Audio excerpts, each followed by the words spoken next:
거룩한 주일 우리에게 주신 하나님의 말씀은 마태복음 10장 29절에서 31절 말씀입니다. 제가 한 절, 여러분이 한 절, 그리고 마지막에는 함께 읽겠습니다. 참새 2마리가 한 아사리온에 팔리지 않느냐? 그러나 너희 아버지께서 허락하지 아니하시면 그 하나도 땅에 떨어지지 아니하리라.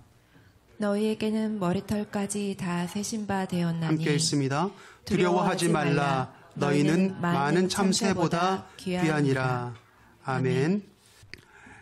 1884년 영국 근해에서 일어난 실화를 소개합니다. 미녀네트호라고 하는 배가 있었어요. 근데 이 배가 항해 도중에 풍랑을 만나서 침몰하게 되는 사건이 있었습니다. 다행히 생존자가 있었어요. 더딜리라고 하는 선장과 그리고 이 선장을 포함한 3명의 선원이 구사일생으로 구명보트에 올랐습니다. 그런데 상황이 좋지 않잖아요. 구조대가 빨리 오지 않았어요. 그리고 식료품들은 점점 바닥을 드러냅니다. 근데 음식도 음식이지만 정말 고통스러운 건 이 갈증이었다고 해요. 근데 이대로 20일이 지납니다. 상황이 최악이에요. 그럼 상상해 보세요. 얼마나 힘들겠습니까? 그런데 이 중에서 최연소자가 있어요. 몇 살일까요? 17살의 토마스 파커라고 하는 사람이었어요. 심지어는 이 17살 토마스 파커가 인생의 첫 취업이 바로 미녀네트호라고 하더라고요. 얼마나 이 사건이 무섭고 두렵겠습니까? 생존자 4명 중에서 생각해 보세요. 생존할 확률이 가장 낮은 사람 누구겠어요? 경험이 되게 중요하잖아요. 17살 처음 취업한 이 토마스 파커가 생존 확률이 낮은 거예요. 아니나 다를까 20일이 지난 후에 더 이상 갈증을 견디지 못하고 바닷물을 벌컥벌컥 마셨어요. 어떻게 됐을까요? 심한 탈수 현상으로 의식을 잃고 말았습니다. 그런데 그때 나머지 3명이 아주 끔찍한 결정을 내리게 돼요.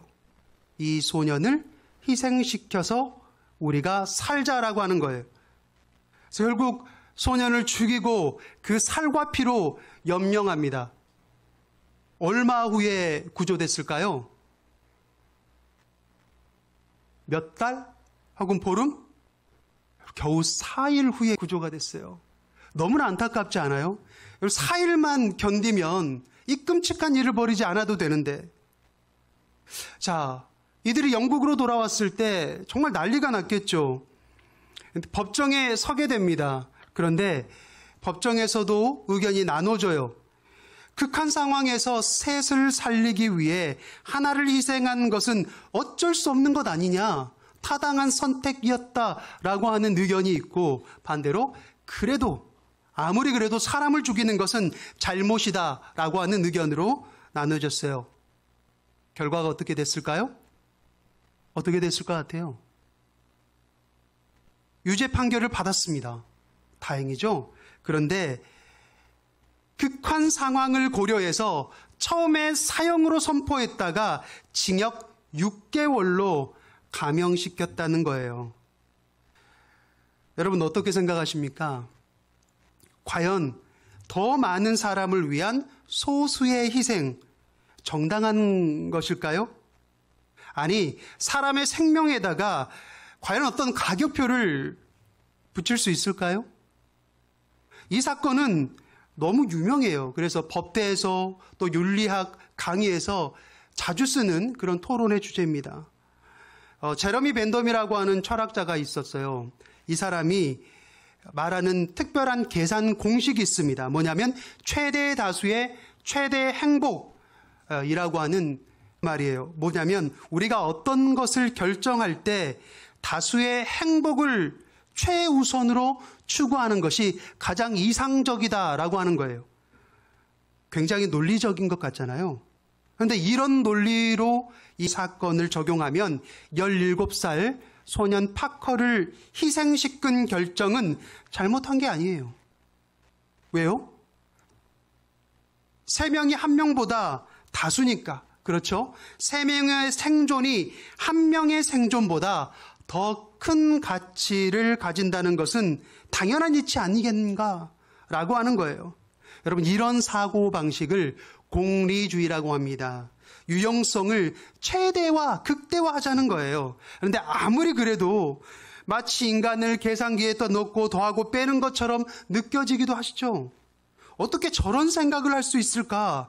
놀랍기만 합니다. 그런데요, 여러분, 우리가 살아가고 있는 이 민주주의, 우리가 자랑하는 이 민주주의의 바탕이 가지고 있는 논리 중에 바로 이 공리주의가 크게 한몫하고 있다라고 하는 사실 여러분 알고 계세요?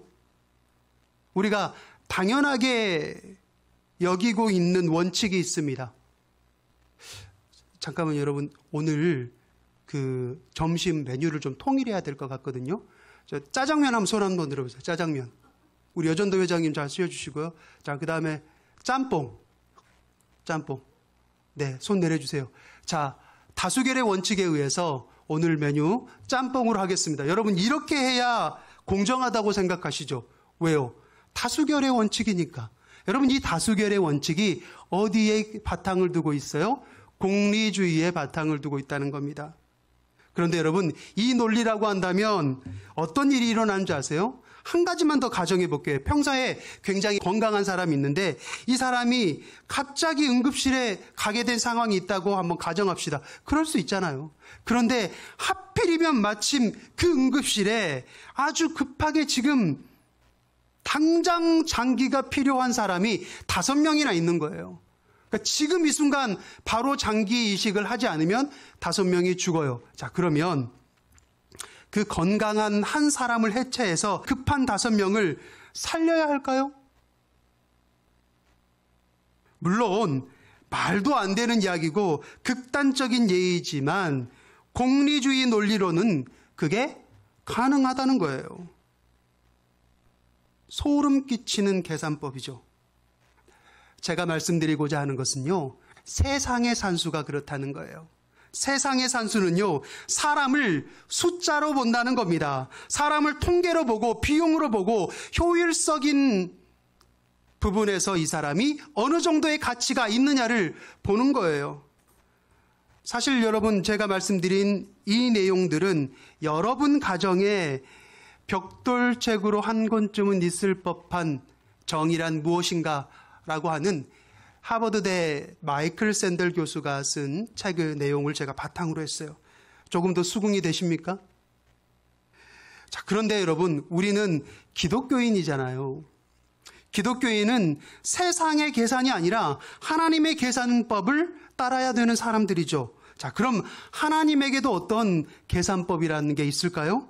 오늘 본문에 하나님은 예수님을 통해 전혀 다른 산수, 세상과는 다른 계산법을 우리에게 가르쳐 주셨다는 거예요. 29절의 말씀 다시 한번 보겠습니다. 함께 읽겠습니다. 시작. 참새 2마리가 한 아사리온에 팔리지 않느냐? 그러나 너희 아버지께서 허락하지 아니하시면 그 하나도 땅에 떨어지지 아니하니라. 네. 한 아사리온이라고 하는 것은 로마 화폐, 데나리온이라고 하죠. 이 로마 화폐로 따졌을 때 노동자 일당의 16분의 1 정도밖에 되지 않는 돈이에요. 그러니까 여러분, 참새 2마리가 지금 우리의 화폐로 계산을 하자면 겨우 몇천 원? 생각건데 한 김밥 1-2줄 정도의 가격이라고 생각이 돼요. 그러니까 그 당시 유대인의 시장에서 참새고기라고 한다면 가장 싸구려 떡볶이 뭐 1줄 정도, 그 정도 취급을 받았다는 거예요. 그런데 놀라운 것은 그 하찮은 참새 1마리도 2마리도 아닌 1마리도 하나님이 허락하시지 않으면 결코 땅에 떨어져서 사람들 손에까지 유통 과정을 넘어서 가지 못한다는 거예요. 시장에서 몇천 원 되지 않는 참새지만, 아니 몇백 원 되지 않는 참새지만, 그럼에도 불구하고 하나님은 그것들을 개별적으로, 구체적으로, 섬세하게 돌보고 계신다라고 하는 거예요. 자, 그렇다면 이렇게 하찮은 미물로 여겨지는 참새도 이 정도인데 과연 사람은 어떨까 하는 겁니다. 오늘 본문 30절이죠. 30절 한번 볼게요. 너희에게는 이라고 하는 말이 무슨 말이냐면 참새가 이 정도인데 이 말이거든요. 그 다음 여러분 읽어봅니다. 시작. 뭐까지? 머리털까지 세신 바 되었다고 했어요. 여러분, 지금 여러분 중에 본인의 머리카락이 몇 개인지 아시는 분 있어요? 나 몇 개다. 평균적으로 사람의 머리카락이 10만 개 정도 된다라고 해요. 그런데 누가 일일이 그걸 세보겠습니까? 여러분, 내 머리지만 귀찮아서 이거 어떻게 세요? 그런데 하나님은요, 그 귀찮은 거를 내 머리이지만 나도 관심이 없는 것을 저와 여러분의 머리카락 하나하나까지 세고 계신다는 거예요. 이것은 하나님 좀 치시는데 여러분 이런 반응을 기대하는 말이 아닙니다. 여러분이 아시는 것처럼 구태의연하게 하나님은 전능하시다라고 하는 말을 하려고 하는 것도 아니에요. 이것은요, 하나님께서 저와 여러분 한 사람 한 사람을 얼마나 세밀하게, 그렇죠? 자세하게, 섬세하게 마치 현미경으로 우리를 관찰하시는 것처럼 보고 계신지, 우리를 관리하시는지, 우리를 사랑하시는지 그것을 보여주는 거예요. 세상에 우리의 이름을 세상은 얼마나 기억할까요? 여러분의 이름을 세상이 얼마나 기억할까요? 정말 유감스럽지만 세상은 우리를 이름으로 기억하지 않습니다. 물론 몇 명의 유명한 사람들의 이름은 기억해요. 어떤 사람들의 이름일까요? 권력으로 이 세상 1등인 사람, 돈으로 이 세상 1등인 사람, 얼굴로 이 세상 1등인 사람의 이름은 기억해줘요. 그런데 우리의 이름은 어떻게 기억할까요? 이름으로 기억하지 않아요. 20대 남자, 40대 중반, 그렇죠? 기혼 여성, 중산층, 저소득층, 통계로 기억을 한다는 겁니다. 카테고리로 말을 하고요. 그 안에 숫자로 혹은 어떤 코드로, 분류 코드로 우리를 이야기하는 거예요. 그러니까 이거를 비교해서 생각했을 때 하나님이 저와 여러분의 머리카락까지 개별적으로 세고 계신다라고 하는 게 얼마나 큰 차이인지 우리 알아야 된다는 거예요. 그냥 지나칠 그런 말씀 정도가 아니라는 겁니다. 창세기 1장 27절에 하나님께서 우리를 창조하신 장면이 나와요. 특별히 제가 너무나 많이 강조하니까 우리 소망의 언덕교회 성도님들을 너무나 잘 아시죠. 그런데 하나님이 창조하실 때 무엇을 따라 창조하셨다고요? 하나님의 형상대로 창조하셨다라고 하잖아요.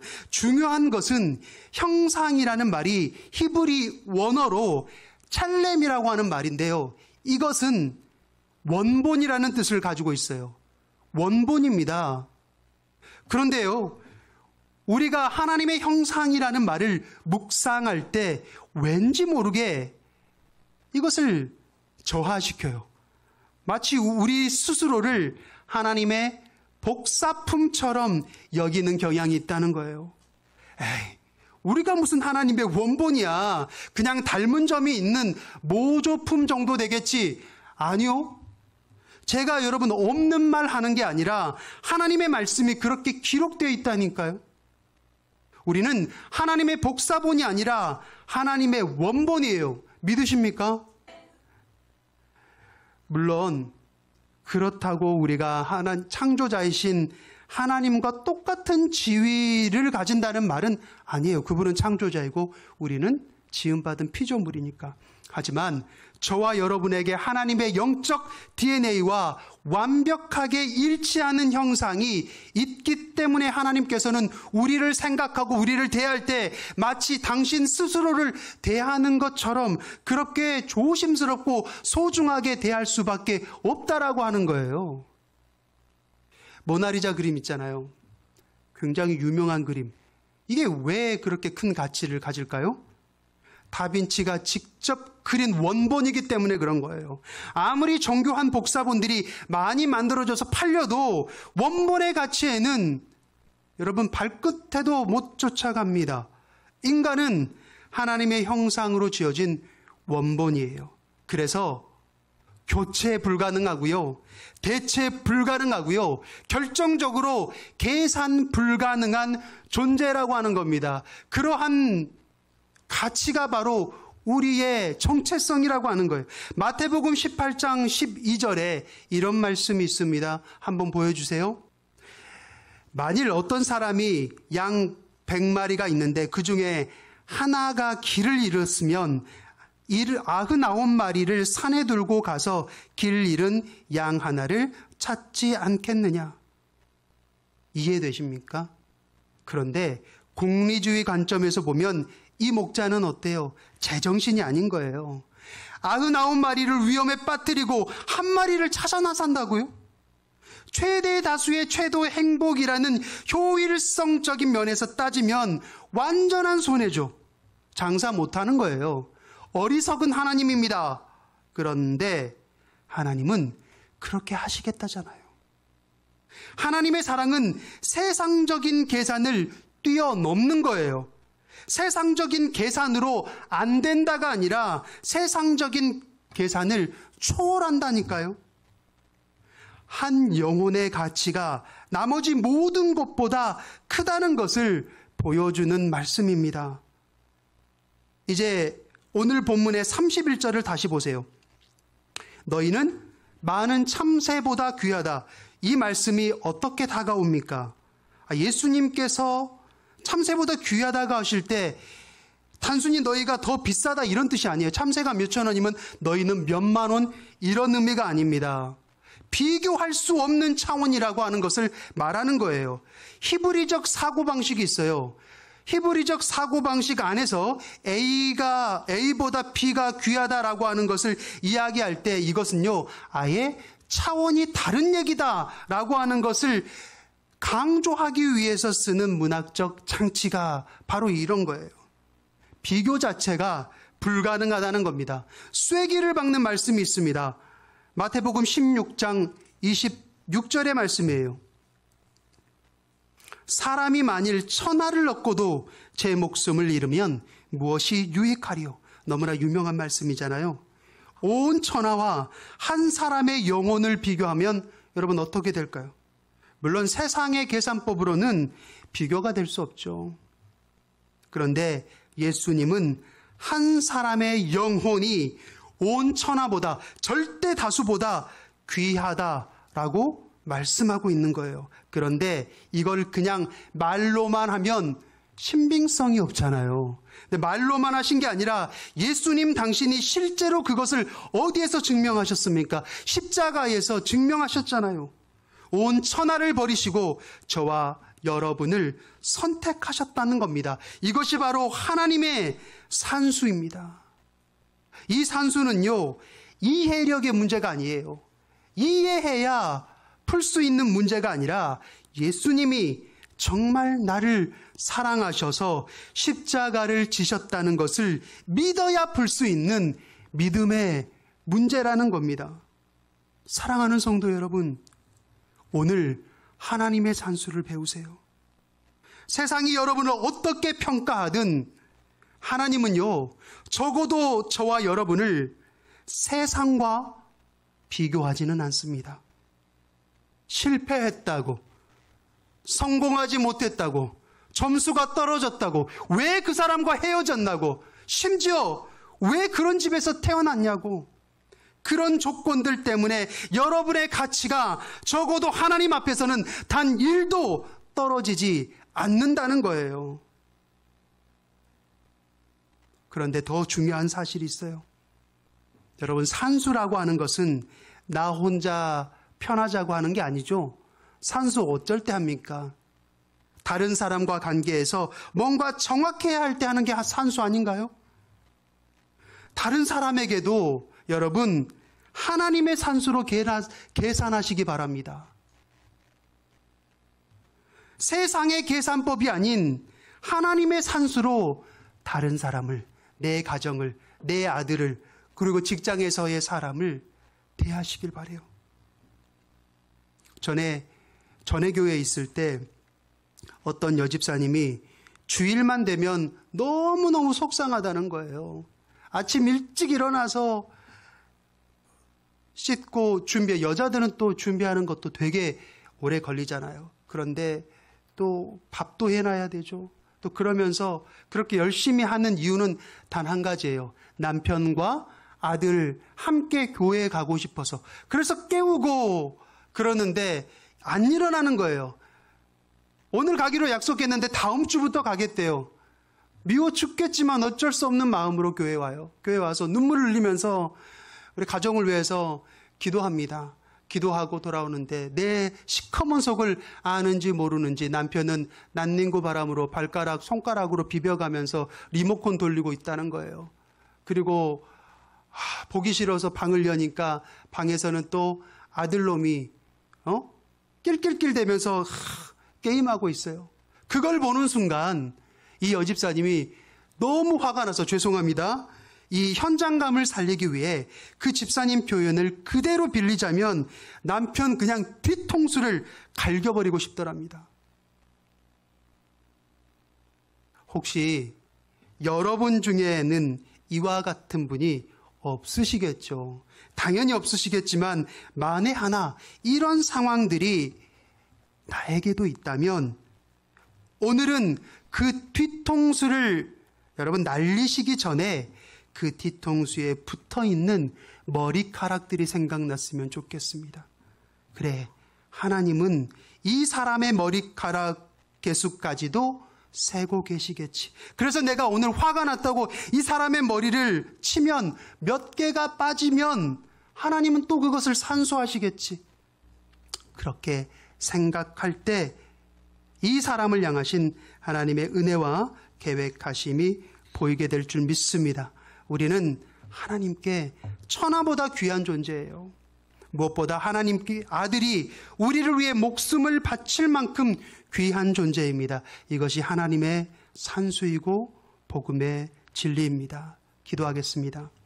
사랑의 하나님, 참새 한 마리도 허락 없이는 땅에 떨어지지 않게 하시는 세밀한 사랑에 감사드립니다.